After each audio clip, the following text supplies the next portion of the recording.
Los vientos de la tormenta. En el corazón del siglo VII, la península de Corea era un mosaico de ambiciones, traiciones y alianzas frágiles. Tres reinos, Goguryeo, Baekje y Silla, se disputaban el control de un territorio marcado por montañas escarpadas, ríos serpenteantes y llanuras fértiles. Cada uno de estos reinos había forjado su identidad durante siglos, con culturas vibrantes, ejércitos fieros y reyes que soñaban con unificar la península bajo su estandarte. Pero en el año 660, los vientos de cambio soplaban desde el oeste, trayendo consigo el rugido de un imperio lejano, la dinastía Tang de China, en su apogeo bajo el emperador Gaozong. El reino de Baekje. Un faro de cultura. Baekje, situado en el suroeste de la península, era un reino de contrastes. Sus ciudades, como la capital Sabi, rebosaban de vida. Los mercados bullían con mercaderes que intercambiaban sedas, cerámicas y joyas traídas desde tierras tan lejanas como Persia. Los templos budistas, con sus tejados curvos y campanas resonantes, atraían a monjes y peregrinos que buscaban la iluminación. Los artesanos de Baekje eran célebres por su habilidad, y sus obras cruzaban mares hasta llegar a las cortes de Japón, donde los príncipes de Yamato admiraban su refinamiento. En el palacio de Sabi, el rey Uija reinaba con una mezcla de orgullo y ansiedad. Era un hombre de mediana edad, con el rostro marcado por las preocupaciones de un reino en decadencia. Baekje, aunque glorioso en su pasado, había perdido fuerza tras siglos de guerras contra Goguryeo en el norte y Silla en el sureste. Las arcas reales estaban agotadas y las lealtades de los nobles se tambaleaban. Uija sabía que su reino era vulnerable, pero no podía imaginar la tormenta que se avecinaba. En una tarde de primavera, mientras el sol se ponía tras las colinas que rodeaban Sabi, Uija se reunió con sus consejeros en la sala del trono. Las columnas de madera lacada brillaban bajo la luz de las antorchas, pero el ambiente era sombrío. Un espía había regresado de Silla con noticias inquietantes. El rey Jinheung de Silla había enviado emisarios a Chang'an, la capital de Tang, para negociar una alianza. Los rumores de una invasión conjunta comenzaban a circular como un veneno silencioso. «Mi señor», dijo el general Yebaek, un hombre de hombros anchos y mirada penetrante, «Silla no tiene el coraje para enfrentarnos solos.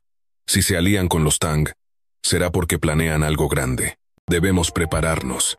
Uija, sentado en su trono tallado con dragones, apretó los puños. «Hemos resistido antes. Baekje no caerá tan fácilmente. Pero dime, Yebaek, ¿cómo enfrentaremos a un imperio como Tang?» El general bajó la mirada. Sabía que las fuerzas de Baekje, aunque valientes, eran pocas. Los años de conflictos habían diezmado a sus mejores hombres, y las murallas de Sabi, aunque imponentes, no podían resistir un asedio prolongado. Sin embargo, respondió con firmeza, «Con estrategia, mi señor, y con el espíritu de nuestro pueblo, no dejaremos que Silla nos humille». Pero en el fondo, tanto el rey como sus generales sabían que el tiempo jugaba en su contra. Baekje estaba aislado, sin aliados fuertes. Goguryeo, su vecino del norte, estaba demasiado ocupado defendiendo sus propias fronteras contra Tang. Japón, aunque amigo de Baekje, estaba demasiado lejos para enviar ayuda inmediata. El destino del reino colgaba de un hilo. Silla, la ambición de la unificación. Al otro lado de la península, en el reino de Silla, la ambición ardía como una llama inextinguible. El rey Jinheung, un hombre astuto y visionario, soñaba con unificar Corea bajo su corona. Silla, aunque más pequeña que sus rivales, había crecido en poder gracias a su disciplina militar y su diplomacia astuta. Jinheung sabía que Baekje era el eslabón más débil de los tres reinos, y su caída sería el primer paso hacia la dominación. En la fortaleza de Yongju, la capital de Silla, Jinheung se reunió con sus generales y emisarios. Entre ellos destacaba Kim Yushin, un joven comandante cuya inteligencia y carisma lo habían convertido en el favorito del rey. Kim Yushin, con su armadura reluciente y una espada siempre al cinto, habló con una voz que resonaba con convicción. «Mi señor, los Tang están dispuestos a ayudarnos», dijo Kim Yushin, desplegando un mapa de la península. «El emperador Gaozong ve a Baekje como una amenaza para sus intereses en la región. Si atacamos juntos, Baekje no tendrá oportunidad». Jinheung asintió, pero sus ojos reflejaban cautela. Sabía que aliarse con Tang era como bailar con un dragón. poderoso pero peligroso. Los Tang no eran conocidos por su generosidad. Si ayudaban a Silla a destruir Baekje, seguramente exigirían algo a cambio. Pero el rey estaba dispuesto a pagar ese precio, al menos por ahora. Envía un mensaje a Chang'an, ordenó Jin Heung, que el emperador Gao Song sepa que Silla está lista para marchar. Baekje debe caer. El imperio Tang, el gigante, despierta. Lejos de la península, en la grandiosa ciudad de Chang'an, el emperador Gao Song de Tang gobernaba un imperio que se extendía desde las estepas del norte hasta las selvas del sur. La dinastía Tang estaba en su apogeo, con un ejército formidable, una economía próspera y una burocracia que rivalizaba con la de los antiguos romanos. Gao Song, aunque joven, era un gobernante ambicioso. Veía la península de Corea como una pieza clave en su tablero de ajedrez imperial. En una audiencia en el Palacio Daiming, Gao Song recibió a los emisarios de Silla. Vestidos con túnicas de seda, los enviados se inclinaron profundamente ante el emperador, ofreciendo tributos de oro, ginseng y pergaminos escritos con caracteres intrincados. Gao Song, sentado en un trono adornado con jade, escuchó su propuesta con interés. Baekje es un obstáculo para la estabilidad de la región, dijo el líder de los emisarios, un hombre de voz suave pero firme. Con el apoyo de Tang, Silla puede garantizar la paz en la península. Gao Song sonrió levemente. Sabía que Silla no buscaba la paz, sino el poder. Pero también sabía que la caída de Baekje debilitaría a Goguryeo, el verdadero rival de Tang en la región. Durante años, Goguryeo había resistido los intentos de Tang de expandir su influencia hacia el noreste. Si Baekje caía, Goguryeo quedaría aislado, y la península estaría al alcance de Tang. Convocaré a su Dingfang, anunció Gao Song, refiriéndose a uno de sus generales más experimentados. Él liderará una expedición a Corea. Que Silla prepare sus fuerzas, atacaremos en el verano. Los preparativos para la guerra. En los meses previos al verano del 660, la península se convirtió en un hervidero de actividad. En Baekje, el rey Wija ordenó reforzar las murallas de Sabi y reclutar a todos los hombres capaces de empuñar una espada. Los herreros trabajaban día y noche, forjando lanzas y armaduras. Los monjes en los templos rezaban por la protección de los dioses, mientras los campesinos, temerosos, almacenaban grano en previsión de un asedio. En Silla, Kim Yushin entrenaba a sus tropas con una disciplina feroz. Los soldados de Silla, conocidos por su caballería ligera, practicaban maniobras en las llanuras de Gyeonggu, preparándose para un ataque coordinado con las fuerzas Tang. Jin Heung, mientras tanto, enviaba espías a Baekje para recopilar información sobre sus defensas. En China, Su Dingfang, un general de rostro curtido y mirada implacable, reunió un ejército de 130 hombres en la costa de Shandong. Barcos de guerra, con velas rojas ondeando al viento, se alineaban en el puerto, listos para cruzar el Mar Amarillo. Su Dingfang no era un hombre de palabras, pero sus órdenes eran claras. Baekje debía ser aplastado y Sabi debía arder. El destino en marcha. A medida que el verano del 660 se acercaba, los habitantes de Baekje sentían el peso de la fatalidad. En las calles de Sabi, los rumores se extendían como un incendio forestal. Algunos decían que los Tang traerían dragones de fuego desde el cielo. Otros, que Silla había vendido su alma a cambio de poder.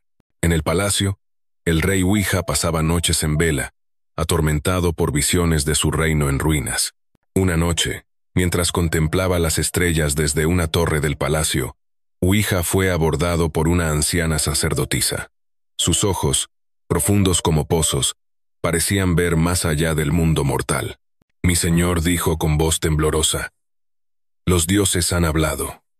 La sangre bañará la tierra de Baekje, pero su espíritu perdurará. No desesperes, pues incluso en la derrota, tu legado cruzará los mares. Wija, aunque escéptico, sintió un escalofrío. No sabía si creer en las profecías, pero las palabras de la anciana se grabaron en su corazón. Al amanecer, reunió a sus generales y pronunció un discurso que resonaría en las crónicas de Baekje. No luchamos solo por nosotros, sino por nuestros antepasados y por los que vendrán después. Si Baekje debe caer, que caiga con honor. Mientras tanto, En el horizonte, las velas rojas de la flota Tang aparecieron en el mar amarillo, acercándose inexorablemente a la costa de Baekje. La guerra estaba a punto de comenzar, y con ella, el fin de un reino antiguo. El fuego de la invasión. El verano del 660 había llegado a la península de Corea, trayendo consigo un calor sofocante que parecía presagiar la tormenta de acero y sangre que estaba por desatarse. En las costas occidentales de Baekje, las olas del mar amarillo chocaban contra los acantilados, mientras las velas rojas de la flota Tang se acercaban como un enjambre de dragones hambrientos. El reino de Baekje, debilitado pero desafiante, se preparaba para enfrentar su destino. En el horizonte, el choque de imperios y ambiciones estaba a punto de consumir una nación antigua. El desembarco de Sudingfang. En una mañana brumosa, los barcos de guerra Tang, cargados con 130 soldados, anclaron frente a la costa de Baekje. El general Sudingfang, un hombre de rostro severo y voluntad de hierro, observaba desde la cubierta de su nave insignia. Sus ojos, afilados como los de un halcón, escudriñaban las playas rocosas y las fortalezas costeras que protegían el corazón de Baekje. Había luchado en innumerables campañas para el emperador Gaozong, desde las estepas de Mongolia hasta los desiertos de Asia Central, pero esta invasión era diferente. La península de Corea no era solo una conquista más, era un tablero donde Tang buscaba afirmar su dominio sobre el este. «Preparad las tropas», ordenó Sudingfang a sus oficiales. «No habrá piedad para los rebeldes de Baekje. El emperador espera una victoria rápida». Los soldados Tang, equipados con armaduras de escamas y lanzas relucientes, comenzaron a desembarcar en botes pequeños. Las playas se llenaron de actividad frenética. Arqueros alineándose en formaciones, jinetes descargando sus caballos, y máquinas de asedio siendo ensambladas bajo la atenta mirada de los ingenieros. Sudingfang sabía que la clave para derrotar a Baekje estaba en la velocidad. Si podían tomar las fortalezas costeras antes de que Baekje organizara una defensa coordinada, la capital Sabi caería como una fruta madura. Pero Baekje no estaba indefenso. El general Gyebaek, al mando de las fuerzas costeras, había fortificado las defensas con barricadas de madera y trampas ocultas. Sus exploradores, ocultos en las colinas, habían avistado la flota Tang días antes y habían enviado mensajeros a Sabi para alertar al rey Uija. Gyebaek, un hombre de lealtad inquebrantable, reunió a sus hombres en la fortaleza de Ungin, una posición estratégica que protegía el acceso al río Yeum, la arteria principal hacia la capital. «Hombres de Baekje», gritó Gyebaek, su voz resonando sobre el rugido del viento. «Hoy no luchamos solo por nuestras vidas, sino por nuestra historia, por nuestras familias, por nuestro rey. Que los Tang sepan que Baekje no se rinde sin pelear». Los soldados, aunque superados en número, respondieron con un rugido de desafío. Eran arqueros, lanceros y jinetes, muchos de ellos campesinos convertidos en guerreros por la desesperación.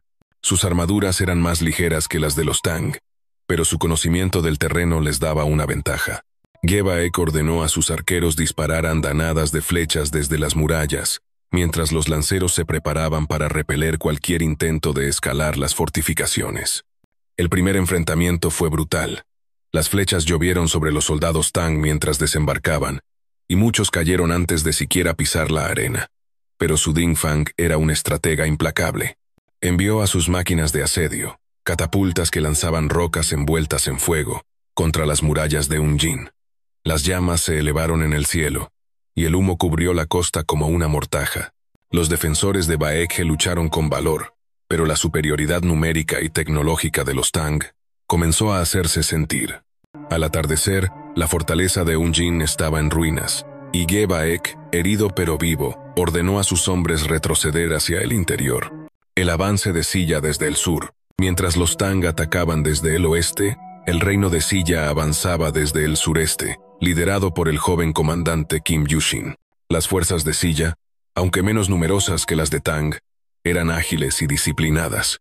Sus jinetes, montados en caballos veloces, atravesaban las llanuras de Baekje, atacando aldeas y cortando las líneas de suministro. Kim Yushin, con su mente afilada y su corazón ardiente, sabía que la coordinación con los Tang era esencial. Había enviado mensajeros a Sudingfang para sincronizar sus movimientos, asegurándose de que Baekje fuera atrapado en una tenaza mortal. En una colina que dominaba el valle del río Yeum, Kim Yushin reunió a sus generales. El sol ardía en lo alto, y el polvo se alzaba bajo los cascos de los caballos. Baekje está dividido, dijo, señalando un mapa extendido sobre una mesa improvisada. Los Tang presionan desde el oeste, y nosotros los aplastaremos desde el sur. La capital Sabi caerá antes del otoño. Uno de los generales, un hombre mayor llamado Park Man, expresó su preocupación. ¿Y si los Tang deciden quedarse? No confío en ellos.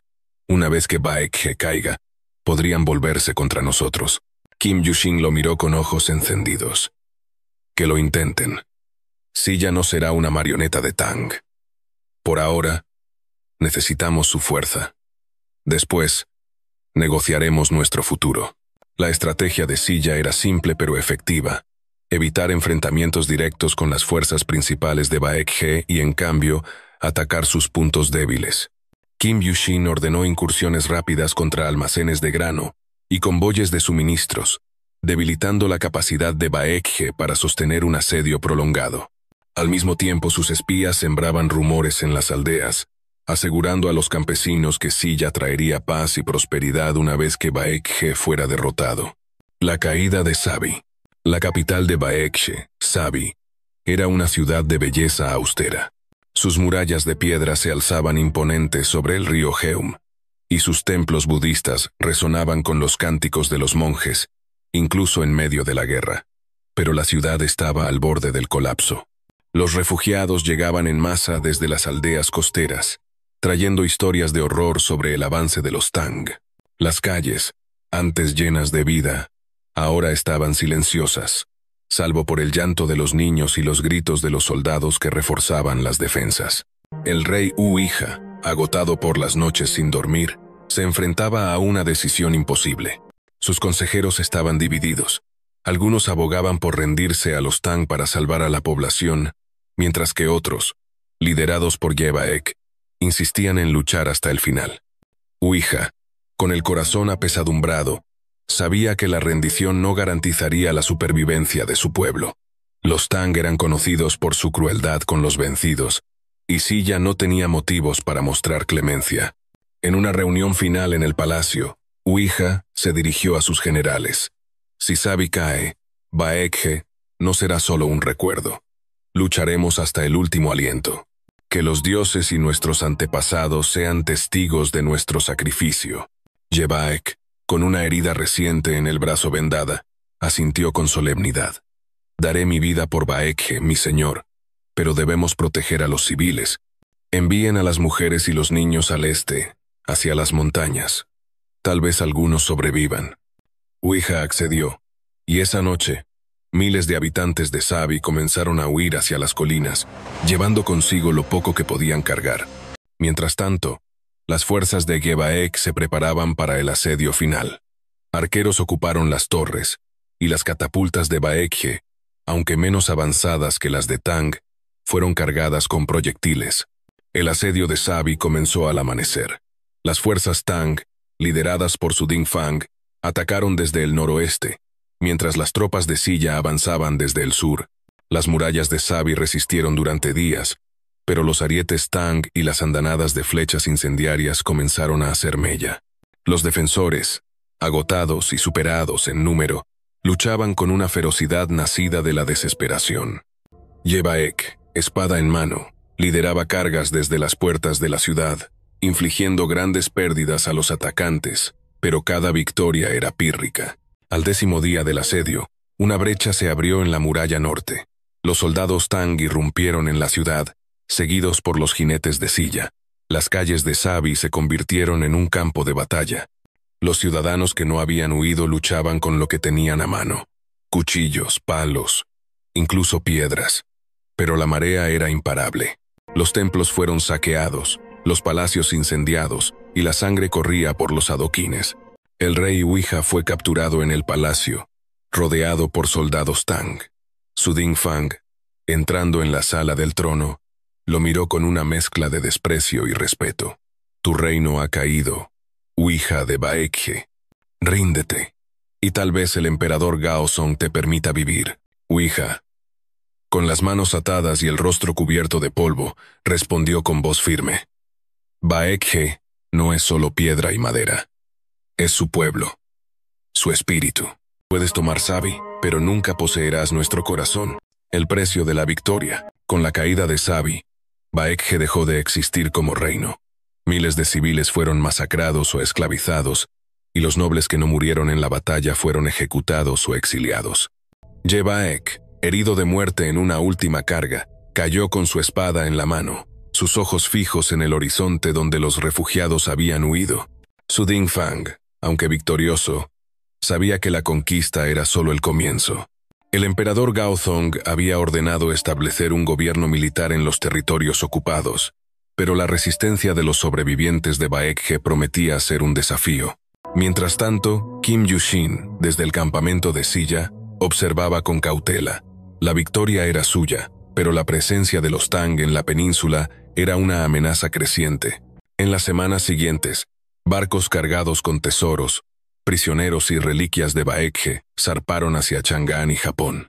Los exiliados que llegaron a las islas de Yamato llevaron consigo la cultura de Baekje, su escritura, su arte, su budismo. Aunque el reino había caído, sus ecos resonarían durante siglos. Cenizas y resistencia. La caída de Sabi marcó el fin de Baekje como un reino soberano, pero no el fin de su espíritu. En el verano del 660, mientras el humo aún se elevaba desde las ruinas de la capital, la península de Corea se sumió en un silencio inquietante, roto solo por los lamentos de los sobrevivientes y el eco de las botas de los soldados Tang marchando por las tierras conquistadas. La dinastía Tang, con su maquinaria militar implacable, había aplastado a Baekje, pero las semillas de la resistencia ya comenzaban a germinar en las montañas y en los corazones de aquellos que se negaban a aceptar la derrota. Mientras tanto, las ambiciones de Tang y Silla chocaban, presagiando un nuevo capítulo de conflictos en la península. Las cenizas de Sabi. Las calles de Sabi, antaño vibrantes con el bullicio de los mercados y los cánticos de los templos, ahora eran un paisaje de devastación. Los edificios de madera habían sido reducidos a cenizas, y las murallas de piedra, que durante siglos habían protegido la ciudad, yacían derrumbadas bajo el peso de los arietes Tang. Los cuerpos de los caídos, tanto soldados como civiles, cubrían los adoquines, y el río Geum, que una vez reflejaba la gloria de Baekje, ahora llevaba el rojo de la sangre hacia el mar. El rey Uija, encadenado y humillado, fue llevado bajo escolta Tang hacia Chang'an, la capital del imperio. Su destino era incierto. Algunos decían que el emperador Gaozong lo mantendría como un trofeo viviente, mientras que otros susurraban que sería ejecutado para enviar un mensaje a los demás reinos de la península. Junto a él, cientos de nobles y generales de Baekje fueron exiliados o ejecutados. Los que lograron escapar se dispersaron, algunos escondiéndose en aldeas remotas, otros huyendo hacia las tierras de Yamato en Japón, llevando consigo fragmentos de la cultura que habían jurado preservar. En las tierras ocupadas, el general Su Dingfang estableció un gobierno militar, conocido como el Protectorado de Andong. Soldados Tang patrullaban las carreteras, imponiendo tributos y confiscando cosechas para alimentar al ejército invasor. Los campesinos, que habían sobrevivido al asedio, ahora enfrentaban la esclavitud o la servidumbre bajo el yugo Tang. Los templos budistas, símbolos del alma de Baekje, fueron saqueados y sus reliquias enviadas como botín a Chang'an. Sin embargo, no todos los habitantes de Baekje se doblegaron ante los conquistadores. La llama de la resistencia, en las montañas del este, donde los picos se alzaban como dientes de dragón, los sobrevivientes de Baekje comenzaron a organizarse.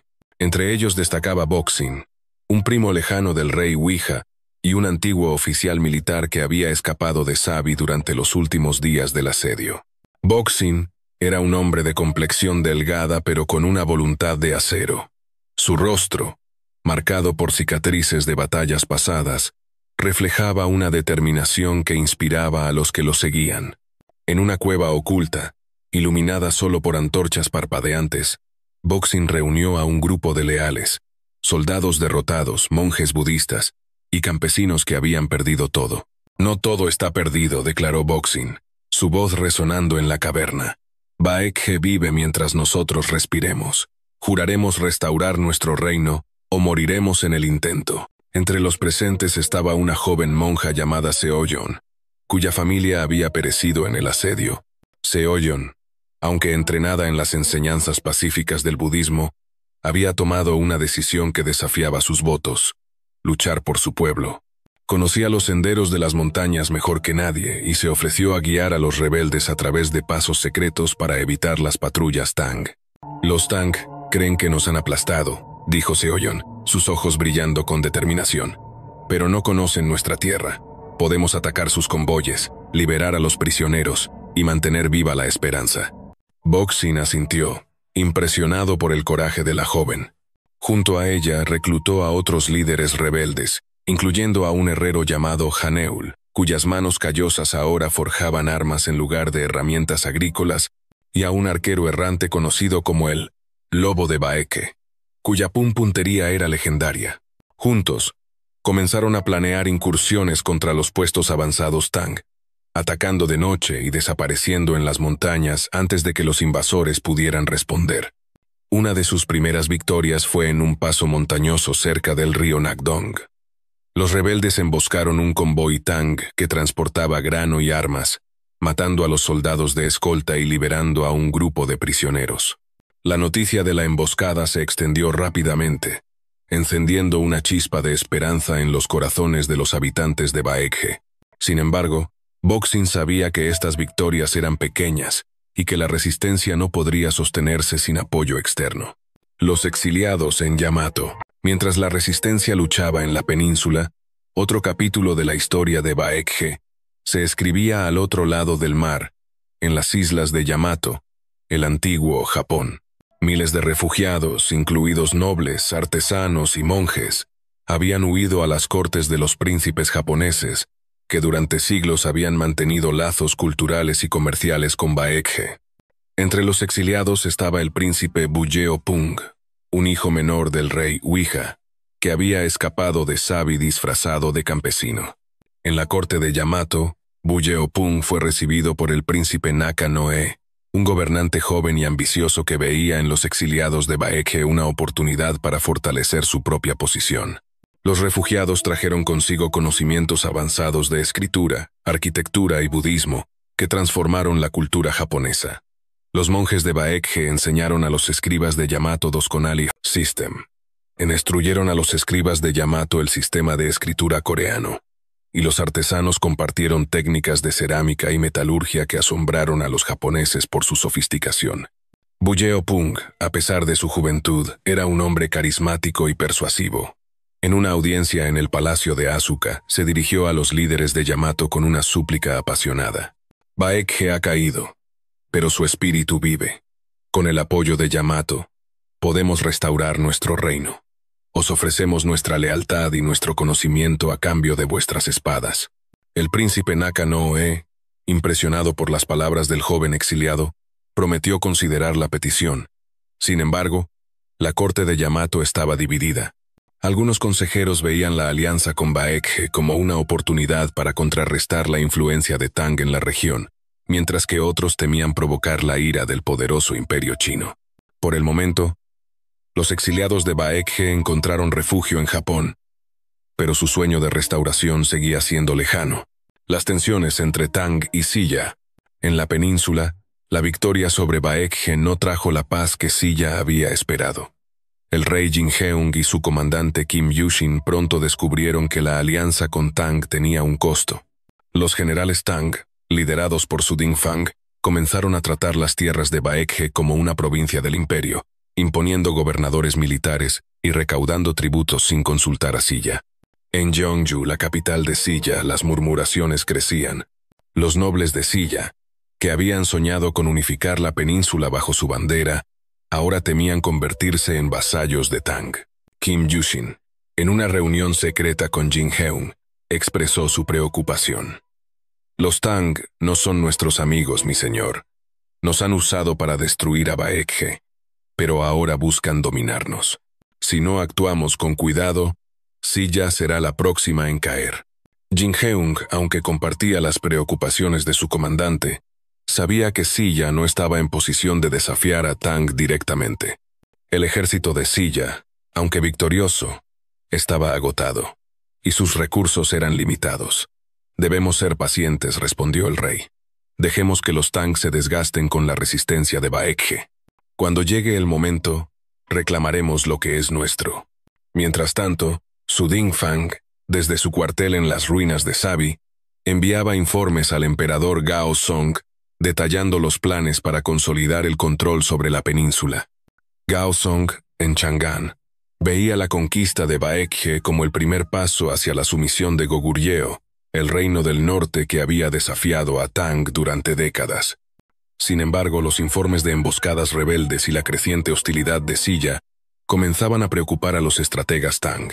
La península de Corea, lejos de estar pacificada, se estaba convirtiendo en un avispero. El eco de Baekje. En las aldeas y montañas de Baekje, las historias de resistencia se convirtieron en leyendas. Los campesinos contaban historias del lobo de Baekje, que atacaba a los Tang como un fantasma en la noche, y de Seoyeon, la monja guerrera que desafiaba a los invasores con su astucia. Aunque Baekje había perdido su capital y su rey, su pueblo seguía luchando, no solo por la supervivencia, sino por la memoria de lo que habían sido. Boxing, desde su escondite en las montañas, miraba hacia el horizonte, donde el sol se ponía sobre una tierra herida pero no rota.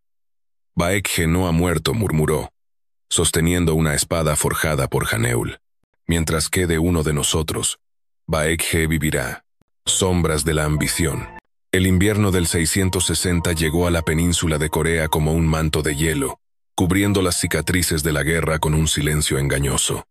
Las ruinas de Sabi, la antigua capital de Baekje, yacían bajo un cielo gris, mientras las fuerzas Tang consolidaban su control sobre las tierras conquistadas. Sin embargo, la victoria de la dinastía Tang y sus aliados de Silla no trajo la paz esperada. En las montañas, los rebeldes de Baekje continuaban su lucha desesperada, mientras en las cortes de Gyeongju y Chang'an, las tensiones entre Tang y Silla crecían como una tormenta que amenazaba con engullir a todos. El legado de Baekje, aunque fragmentado, seguía ardiendo en los corazones de los vencidos y en las tierras lejanas de Yamato. La consolidación del poder Tang. En las tierras de Baekje, el general Su Dingfang gobernaba con mano de hierro.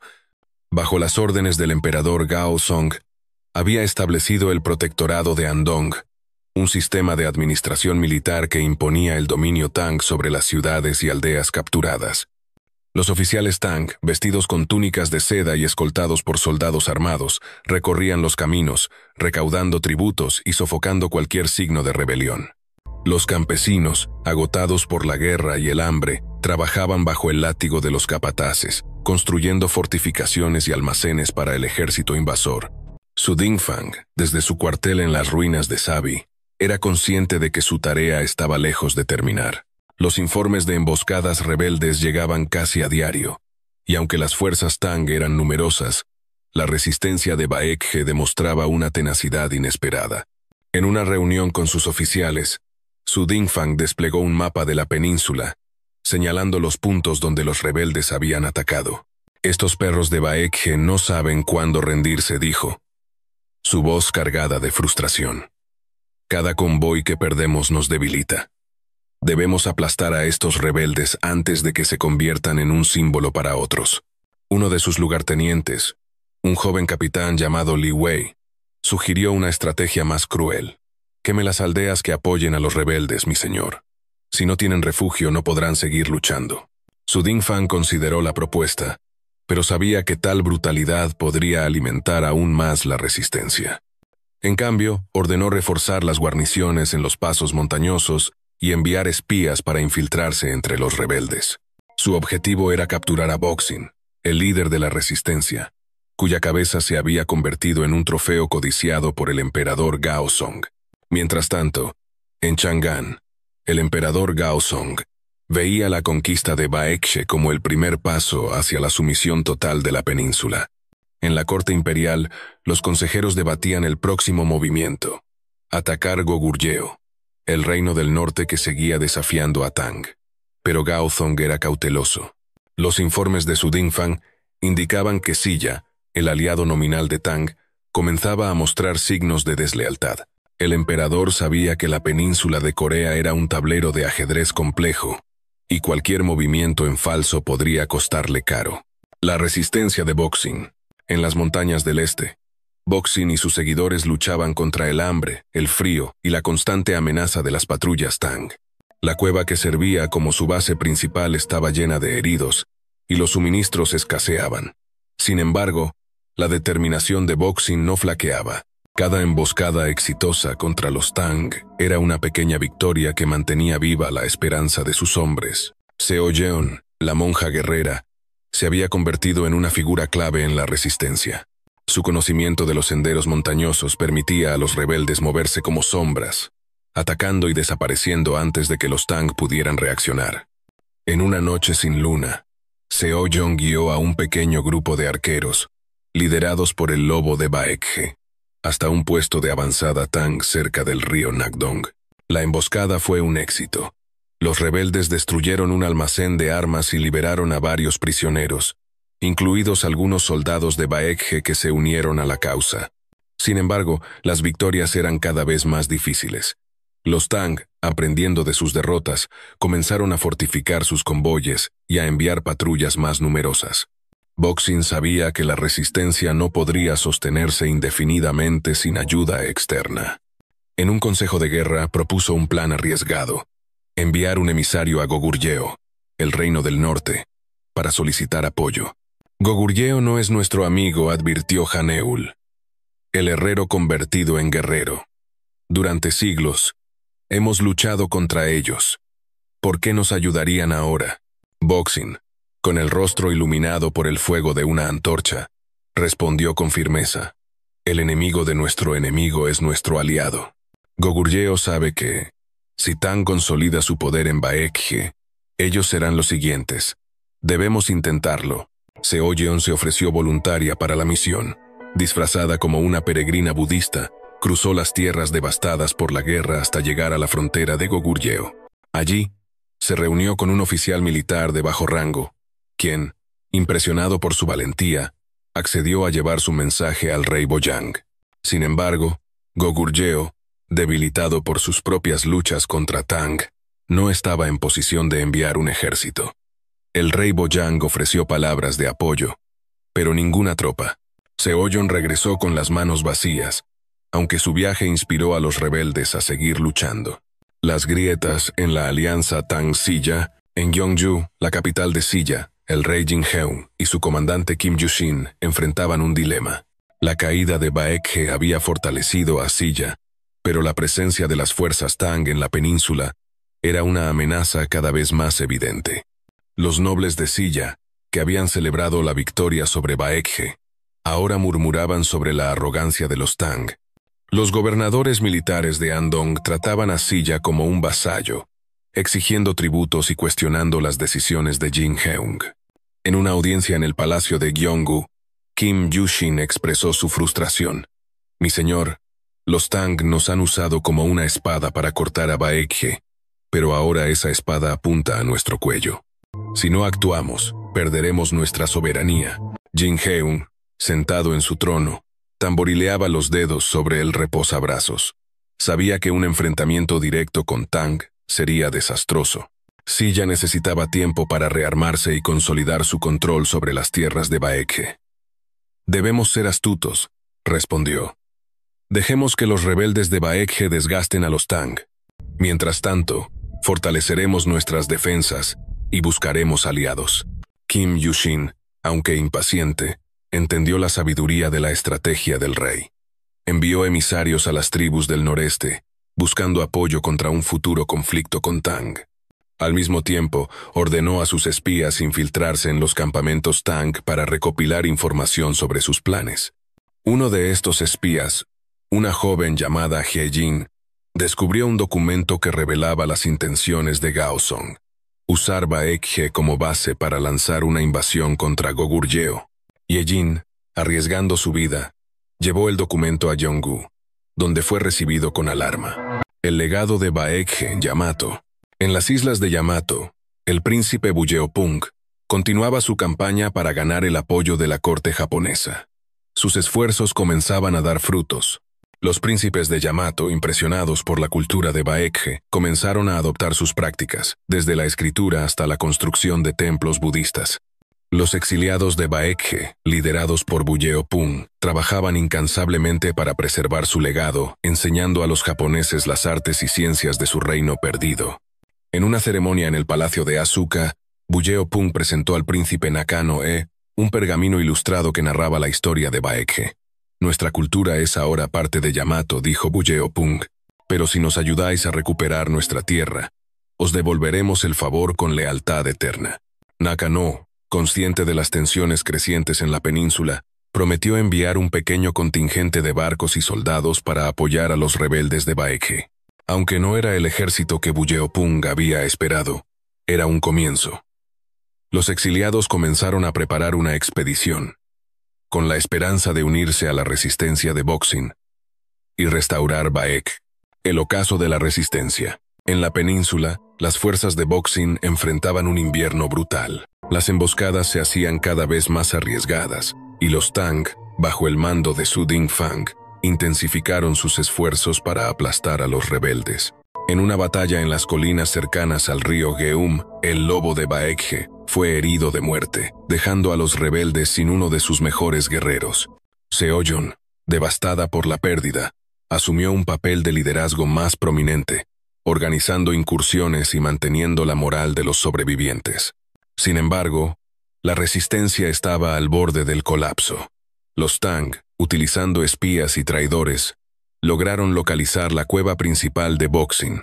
En una noche de tormenta, un ejército Tang rodeó la base rebelde. Boxing, Seoyeon y Haneul lucharon con ferocidad, pero estaban superados en número. Haneul cayó defendiendo la entrada de la cueva, mientras que Boxing y Seoyeon lograron escapar con un pequeño grupo de sobrevivientes. En su huida, Seoyeon llevó a los rebeldes a un templo budista abandonado en las montañas. Allí, frente a una estatua de Buda, Boxing hizo un juramento final. Si Baekje debe morir, que muera con honor. Pero nuestro espíritu cruzará los mares y vivirá en aquellos que recuerden nuestro nombre. El legado eterno. El invierno del 660 dio paso a la primavera del 661, pero la península de Corea no encontró alivio en el cambio de estaciones. Las tierras de Baekje, ahora bajo el yugo del protectorado de Andong de la dinastía Tang, eran un mosaico de ruinas y resistencia.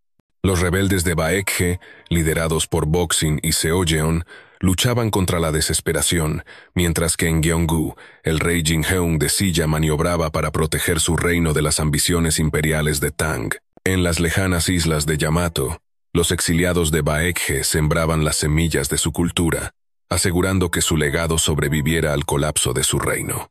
La caída de Baekje no fue solo el fin de una nación, sino el comienzo de un nuevo capítulo en la historia de Asia Oriental, uno que resonaría durante siglos. El último bastión de la resistencia. En las montañas del este, los restos de la resistencia de Baekje se aferraban a la esperanza como un náufrago a una tabla en el mar. Boxing, ahora un líder endurecido por la pérdida, y Seoyeon, cuya fe budista se mezclaba con un ardiente deseo de justicia, dirigían un grupo cada vez más reducido de rebeldes.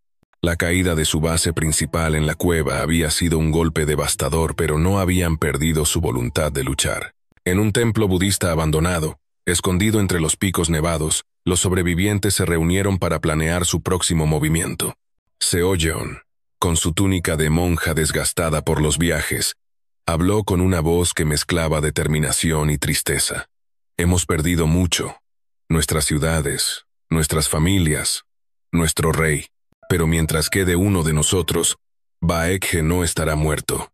Debemos seguir luchando, no solo por nosotros, sino por los que vendrán después. Boxing, cuya espada aún llevaba las marcas de innumerables batallas, asintió. Nuestra fuerza se desvanece, pero nuestro espíritu no. Enviaremos un mensaje a Yamato. Si los japoneses nos apoyan, tal vez podamos recuperar lo que nos han robado. El plan era arriesgado. Los rebeldes decidieron enviar a un joven guerrero, Daeho, a las islas de Yamato para reunirse con el príncipe Buyeopung y solicitar ayuda militar. Daeho, un arquero hábil que había sobrevivido al asedio de Sabi, emprendió el peligroso viaje a través del Mar Amarillo, disfrazado como mercader. Mientras tanto, Boxing y Seoyeon organizaron una última serie de emboscadas contra los Tang, con la esperanza de distraerlos y ganar tiempo. En una noche de tormenta, los rebeldes atacaron un fuerte Tang cerca del río Geum. Seoyeon, utilizando su conocimiento del terreno, guió a los arqueros a través de un paso oculto, mientras Boxing lideraba una carga directa contra las puertas del fuerte. La batalla fue feroz, pero los Tang, alertados por un traidor entre los aldeanos locales, estaban preparados. Los rebeldes infligieron pérdidas significativas, pero a un costo terrible. Boxing resultó gravemente herido, y Seoyeon, al intentar rescatarlo, fue capturada. En un acto final de desafío, Seoyeon enfrentó a su captor, un oficial Tang llamado Yang Wei. «Puedes encadenar mi cuerpo, pero nunca encadenarás el espíritu de Baekje», dijo, sus ojos brillando con una intensidad que hizo retroceder al oficial. Seoyeon fue ejecutada al amanecer, pero su sacrificio inspiró a los rebeldes restantes a continuar la lucha, aunque su causa parecía perdida. Boxing, debilitado por sus heridas, logró escapar con un puñado de seguidores. En su lecho de muerte, en una cueva remota, pronunció sus últimas palabras: «Baekje no muere conmigo. Su luz brillará en tierras lejanas. Luchad hasta el final». Con su muerte, la resistencia organizada de Baekje se desmoronó, pero su legado perduró en las historias que los sobrevivientes contaron y en los exiliados que llevaron su cultura al otro lado del mar. El choque entre Tang y Silla. En Gyeonggu, el rey Jin Heung de Silla observaba con creciente inquietud el comportamiento de los Tang. El protectorado de Andong no solo controlaba las tierras de Baekje, sino que también comenzaba a extender su influencia hacia los territorios de Silla. Los gobernadores Tang exigían tributos cada vez más pesados, y los soldados Tang patrullaban las fronteras de Silla con una arrogancia que irritaba a los nobles locales. Kim Yushin, el comandante de Silla, sabía que el tiempo de la alianza con Tang había terminado. En una reunión secreta en el palacio de Gyeongju, Kim Yushin presentó un plan audaz. «Debemos expulsar a los Tang de la península», dijo, desplegando un mapa lleno de marcas que indicaban las posiciones de las guarniciones Tang.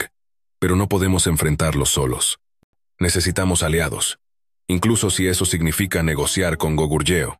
Jin Heung, aunque reacio a aliarse con su antiguo enemigo del norte, reconoció que no había otra opción. Envió emisarios al rey Bojang de Goguryeo, proponiendo una alianza temporal para contrarrestar la amenaza Tang. Bojang, consciente de que su reino sería el próximo objetivo de Tang, aceptó a regañadientes. Las fuerzas de Silla y Goguryeo comenzaron a coordinar ataques contra las guarniciones Tang, iniciando una guerra de desgaste que duraría años.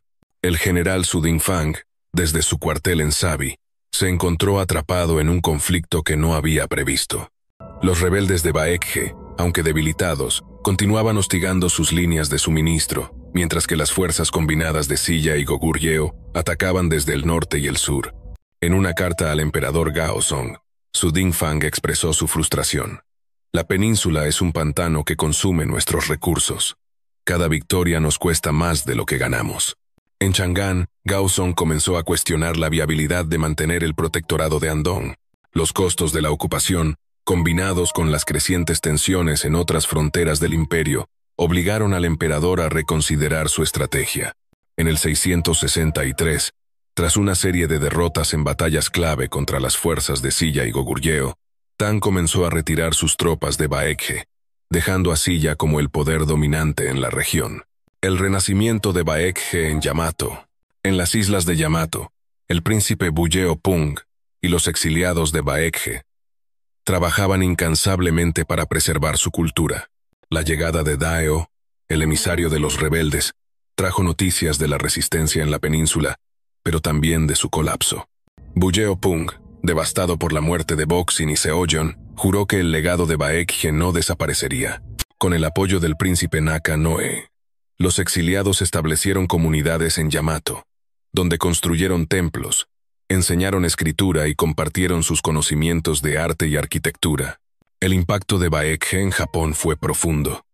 Los monjes de Baekje introdujeron textos budistas que transformaron la religión en Yamato, mientras que los artesanos enseñaron técnicas de cerámica y metalurgia que elevaron el nivel de la artesanía japonesa. La escritura coreana, traída por los exiliados, se convirtió en la base del sistema de escritura japonés, y los templos budistas inspirados en los diseños de Baekje comenzaron a puntear el paisaje de Asuka. Ujeopung, aunque nunca logró restaurar Baekje en la península, se convirtió en un símbolo de resistencia y renacimiento. En una ceremonia final en el palacio de Asuka, se arrodilló ante una estatua de Buda y pronunció un juramento. Baekje vive en nosotros, en nuestra memoria, en nuestro arte, en nuestra fe. No seremos olvidados. El legado de Baekje. La caída de Baekje en el 660 marcó un punto de inflexión en la historia de la península de Corea. Aunque el reino fue borrado del mapa político, su influencia perduró de maneras inesperadas. En la península, Silla emergió como el poder dominante, pero su relación con Tang siguió siendo tensa, llevando a décadas de conflictos intermitentes. Goguryeo, aunque sobrevivió por un tiempo, eventualmente cayó ante una alianza renovada entre Silla y Tang en el 668, marcando el comienzo de la unificación de la península bajo Silla. El legado de Baekje, sin embargo, no se limitó a la península. En Japón, los exiliados de Baekje dejaron una huella imborrable, contribuyendo al florecimiento de la cultura de Asuka y sentando las bases para el Japón imperial. Los templos, las estatuas y los textos que trajeron consigo se convirtieron en símbolos de una conexión perdurable entre Corea y Japón. En las montañas de la península, los últimos rebeldes de Baekje se desvanecieron en la historia, pero sus historias se convirtieron en leyendas. Los campesinos contaban cuentos del lobo de Baekje, de Seoyeon, la monja guerrera, y de Boxing, el líder que nunca se rindió. Estas historias, transmitidas de generación en generación, mantuvieron viva la memoria de un reino que, aunque destruido, nunca fue verdaderamente derrotado. En el palacio de Chang'an, el emperador Gaozong reflexionaba sobre la conquista de Baekje. Había ganado una victoria, pero a un costo que debilitó su imperio. La península de Corea, con su terreno accidentado y sus pueblos indomables, le había enseñado una lección. Incluso los imperios más grandes no pueden doblegar el espíritu de una nación. Y así Baekje, el reino antiguo en la península de Corea, desapareció en el polvo de la historia. Pero su luz, como una estrella que se desvanece lentamente, continuó brillando en las tierras de Yamato, en las canciones de los monjes, y en los corazones de aquellos que soñaban con un mundo donde la libertad y el honor prevalecieran sobre la conquista.